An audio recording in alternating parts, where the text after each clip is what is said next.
కోపం ఎలా మన జీవితాన్ని నాశనం చేస్తుంది. శ్రీకృష్ణుడు చెప్పిన సత్యం. Hare Krishna. Welcome to my channel life lessons.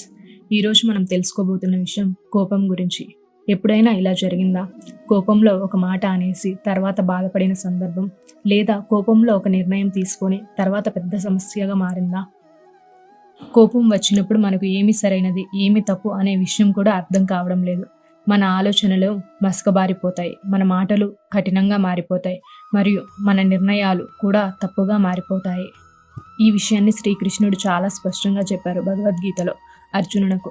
కృష్ణుడు చెప్పారు, కోపం వచ్చినప్పుడు మనిషి తన ఆలోచనలను కోల్పోతాడు. అలాగే మనిషి ఆలోచనలు గందరగోళంగా మారినప్పుడు మనిషి తప్పు నిర్ణయాలు తీసుకుంటారు. ఆ తప్పు నిర్ణయాల వల్ల మన జీవితం కూడా తప్పు దిశలో వెళ్ళిపోతుంది. మన జీవితంలో చాలా సమస్యలు బయట నుంచి రావు, మన కోపం వల్లే వస్తాయి. ఒక మాట, ఒక నిర్ణయం, ఒక కోపం చాలా సంబంధాలను కూడా నాశనం చేయగలవు. కాబట్టి కోపాన్ని పూర్తిగా తొలగించడం అవసరం లేదు, కానీ దాన్ని నియంత్రించడం మాత్రం చాలా అవసరం. ఎందుకంటే కోపం మీద నియంత్రణ ఉన్న వ్యక్తి మాత్రమే తన జీవితంపై కూడా నియంత్రణ కలిగి ఉంటాడు. కాబట్టి గుర్తుపెట్టుకో, కోపంలో తీసుకున్న నిర్ణయం చాలాసార్లు తప్పు అవుతుంది. కోపం వచ్చినప్పుడు వెంటనే స్పందించకు, కొంచెం ఆగు, కొంచెం ఆలోచించు. అప్పుడు మాత్రమే నువ్వు సరైన నిర్ణయం తీసుకోగలవు. ఇప్పుడు ఒక చిన్న ప్రశ్న అడుగుతాను. మీ జీవితంలో కోపం వల్ల మీరు ఎప్పుడైనా తప్పుడు నిర్ణయం తీసుకున్నారా?